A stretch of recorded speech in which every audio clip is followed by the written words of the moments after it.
Alright, so today's video is pretty much the final step of doing this shell. Other than putting it on the ground and wheel suspension, all that, I'm going to be doing all the gaps, correcting them to get them nice and straight down the line.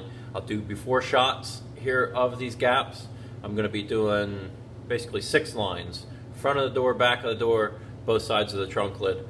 I'll work my way around and get them all done. So I'll show you what I actually do to correct the gaps. It's just welding, grinding away some of that metal, re-welding it, grinding it back down straight. So let's check out some of the gaps the way that they look before I do it, and then we'll get a good shot after they're all fixed. Alright, so coming up on driver's side, I'll start from the top, go to the bottom. But you can see here, this gap is from that body line to that body line is decent. It gets a little bit wide there. So what I'll do is add weld onto the fender. I'll add onto whichever side looks like it's curved off. To me, this side it looks like the fender, so I'll add a little bit of weld there and then grind it down flush. Now on the top here, you can see how it pinches in there. Obviously, that's the door's fault.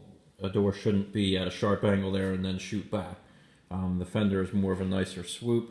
So in this case, I'll grind down some of that corner on that, re-weld it because that's where the panel's rolled over, and once you grind away that, it's going to leave that flap in two now instead of being a rolled over edge. So I'm going to re-weld that to join the two back and then grind that weld down, and then I'm going to add weld in here to add probably actually onto the fender on this one, on this side, and then grind it down and make that even. So I'm going to try and make the even gap basically about this top of this door is what the gap should be, in my opinion. So I'm going to match that the whole way down. And you can see there in the middle where it gets tight. It's also a little tight on the fender side at that body line. And then it gets okay down at the bottom. So a lot of work on that one. But I'll just show you each one. The top of that's wide, so I'll add weld onto that. And then it gets a little bit better. But trunk lid is how I find most of the trunk lids to be. They get tight at the bottom of it. So from about here, I'll start grinding some of the trunk lid off, re-weld that, grind it back smooth to match the line the whole way up. And this side is completely touching, so a good bit of work into that one. But it doesn't take too long to actually do it. And one tip that I'm going to give, I grind just a section away, because once you grind that overlap apart, they're going to spread apart. So if you just grind the whole thing and that overlap is just hanging there, the trunk lid's going to end up being a lot wavier, or the door will be, fender will be wavier. So I just do a little bit at a time. I'll tack it back so they're back together, and then I'll move myself down. So then the whole thing will be tacked together in certain spots. And then I'll go back, finish welding it, and then grind it.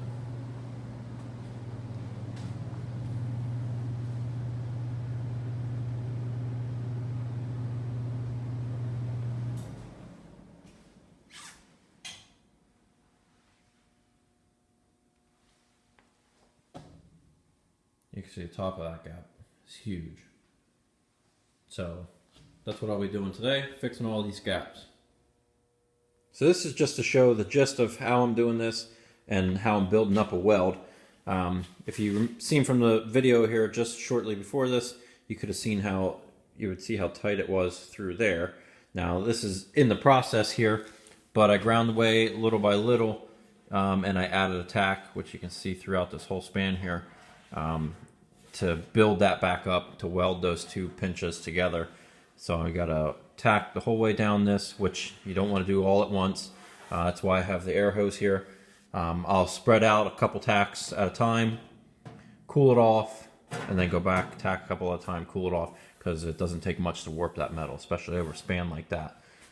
And added a little bit into here, which needs ground away now to make that gap even. And then I'm building up this lip here to match the door.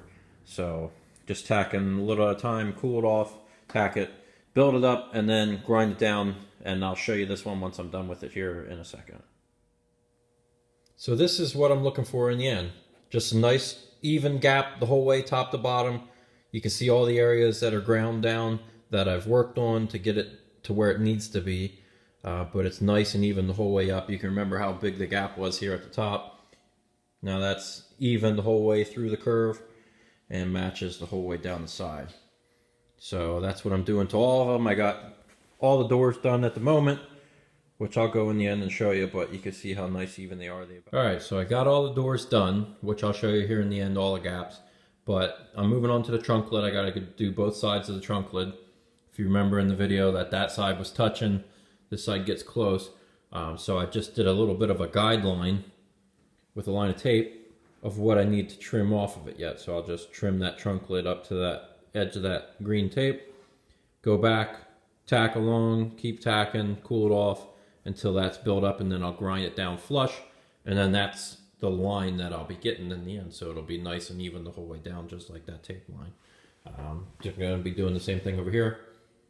Made the tape line, going to follow that, weld it, grind it, and then we'll show you the end result. But real quick, next thing I'm going to do is throw this dash in, weld it in place, grind those welds down, and then the car will be done. So let's throw that in.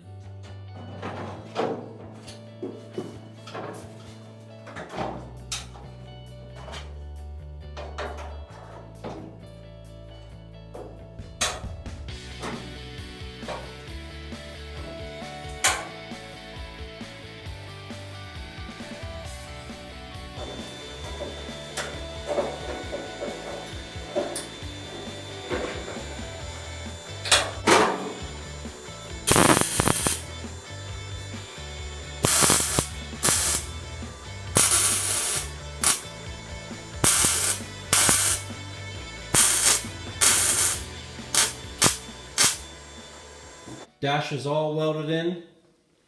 All the gaps are done. So now I'm going to go back over it and just show you some of the gaps so you can see what they look like after everything's been changed up.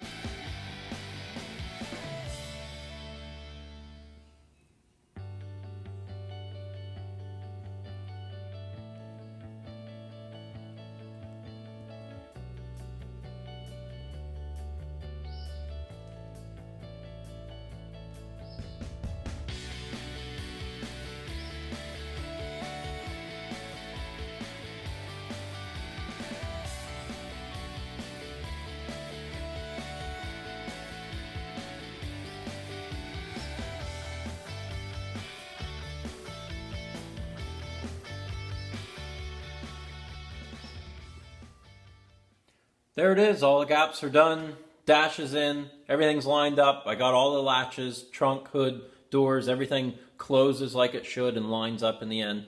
So everything's good to go there. The only thing that this car needs now is just suspension, which I don't have everything, and with everything that's going on right now, I can't really get the rest of the suspension that I need. So I have a dolly cart that I'm going to put it on, which once I get it on that, I'll take it outside and do a video on it of just walk around from distance just to show everything, to get a good look at how the car is and how everything lines up. It's tough to tell some angles in the small garage here, so once I get it outside on a nice day, it'll make for a nice video and show the car off, because the car is for sale. I'll have it down below how much the car is and information for my email. I have a bunch of interior parts for this, original stuff. I have a steering column, I have a manual pedal assembly, I have the fold down seat. The majority of the hard work is done. Getting the shell that doesn't have any rust to it, that is ready to just go to paint the way that it is, that's a huge part of the battle. So this car, this is how I would do a car that I would have ready to send to paint. The way that this is, I would put it on one of my dolly carts and I would send it to the painter. They would rough in the fiberglass hood because it needs a little bit of work, but it fits really nice. And then they would do filler work in any of the low spots, because these new panels, they have some waves to them, which all of them do. But it's ready to be sent to paint. And then once it's painted, you put it back together with whatever stuff that you like. So it's an easy way to build a 65 Mustang. So if you're interested, let me know, and we'll try and make something happen. And I don't expect the car to last long. None of the shells usually do. They're always usually gone within a month, so it'll move quick. But thanks for watching the video. If you're not subscribed, hit the subscribe button, and then there's a bell that you can hit also to let you know whenever I post a new video. And the next video will probably be on this, doing a walk around, just so it's up and it's showing that it's for sale. But other than that, the 69 I'll be back on here next and finishing that up. I got to put the Coyote motor in it and finish the front end. So we'll see you in the next video.